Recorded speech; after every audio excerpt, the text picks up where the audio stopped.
What is up, everybody? Solomon here. I hope you guys are all having a fantastic Thursday. All right, we are fast approaching the Spark allocation for XRP holders. I hope you guys have all prepared.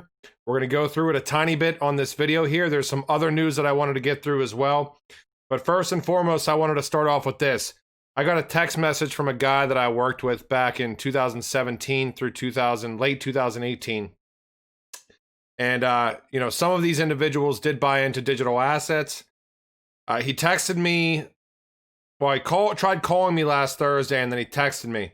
This is one of those things where you have a work relationship. You never talk to the person. I should have suspected it was about digital assets. The text literally said today, I sold all other cryptos and went all in BTC. So I reply back, probably a good move. I sold all BT and went all into other cryptos. But this guy, is a very much so is a traditional investor. And he has, investment advisors, et cetera, et cetera. He said, my advisors are saying the time is now, ... I said the time was probably March when Bitcoin was about $4,000. However, I agree with you, the time is now. So we have traditional people in finance that are definitely, normal people that I believe are very much so ready to jump in if they haven't done so already. And when more people like that jump in, watch out. I mean, it's going to be crazy.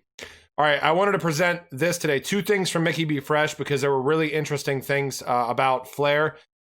This is the first one. Flare combines the best cutting edge technologies together. From Ethereum, EVM to Avalanche Consensus to Hedera Hashgraph virtual voting mechanism. Using FTSO and FBA consensus to state transactor system, which allows Flare to digest all XRPL data every 10 ledger closings, aka snapshots. And this was really kind of interesting to me. So he presented this as well.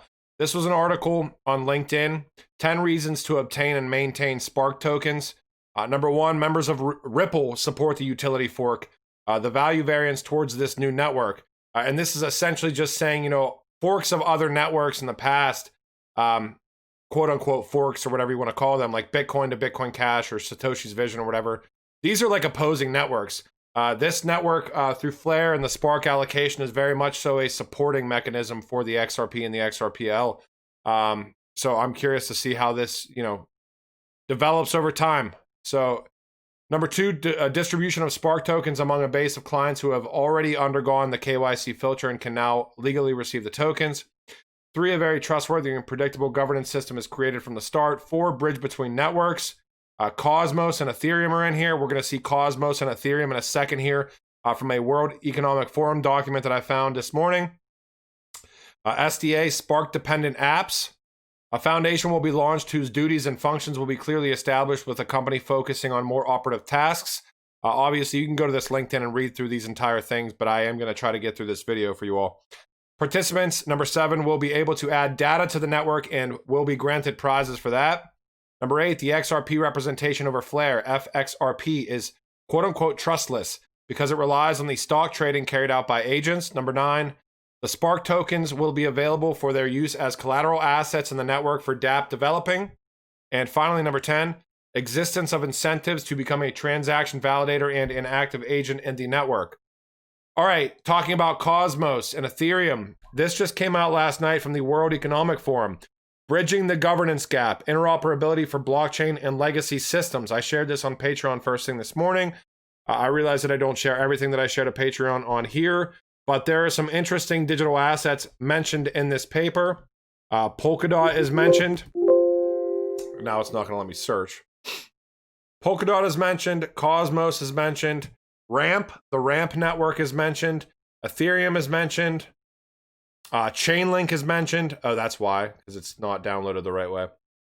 So yeah, Chainlink, Ethereum, Cosmos, Polkadot, MakerDAO, or MakerDAI, I should say, and Ethereum and Ramp. So if I probably repeated one or two of those, but straight in the interoperability document that the World Economic Forum just published overnight. So pay attention to that. All right, for sake of transparency here, these are coins that I posted to Patreon on November 16th, 2020.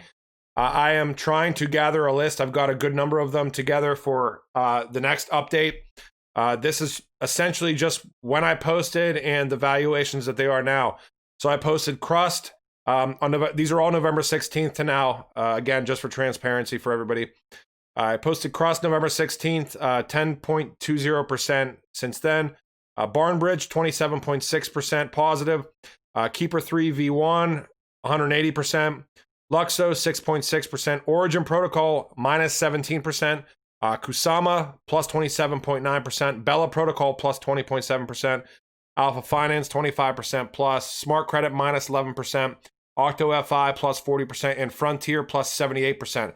And I just did another deep dive on Frontier like a day or two ago. So, all right, moving on from that.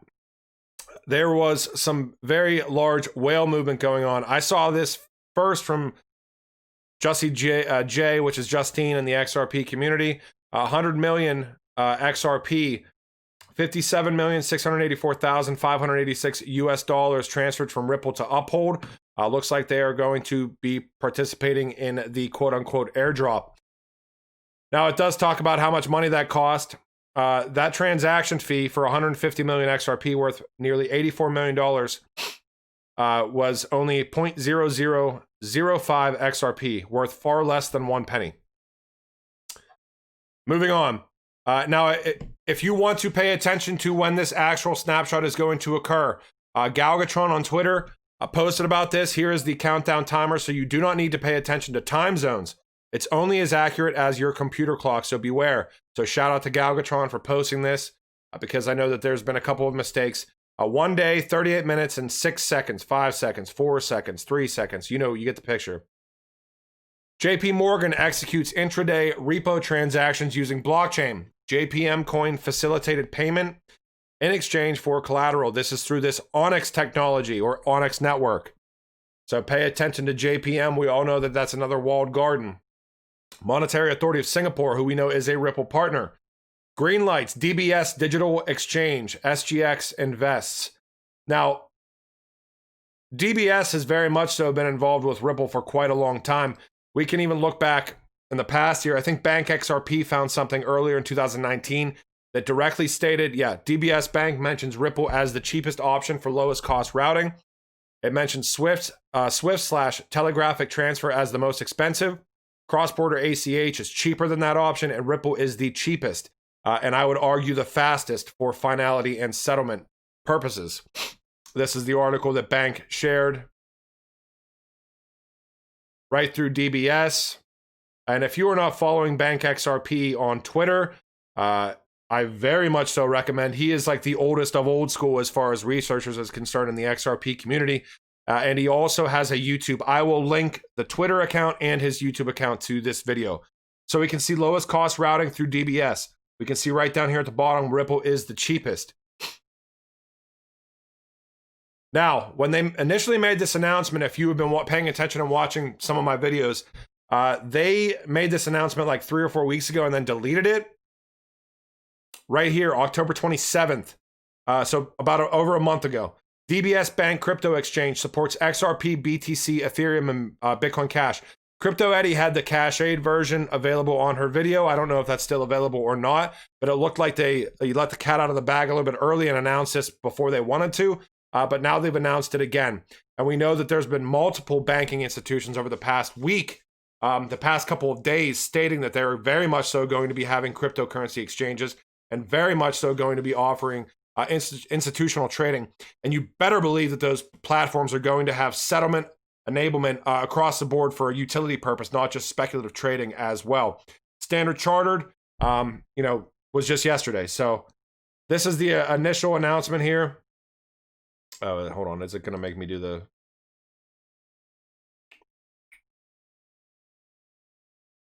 All right. Yeah, Singapore's biggest bank, DBS, which is their largest bank, launching a crypto exchange. Again, this is back in October. It says Bitcoin, Bitcoin Cash, Ethereum, and XRP. Fantastic. I hope you guys, you know what, I'll post a link to this LinkedIn video or LinkedIn thread as well about Spark. This is very much so kept in like layman's terms because I know that I'm not a tech guy. I know Mickey B. Fresh is a fantastic follow if you want to get a little bit more technically adapt in this space. Galvatron is another one. So, you know, I am going to take the rest of the night and decorate the tree with my kids and go from there. And yeah, tomorrow is a big day for us all. So I hope you guys have a fantastic morning, evening, afternoon, wherever you happen to be in the world.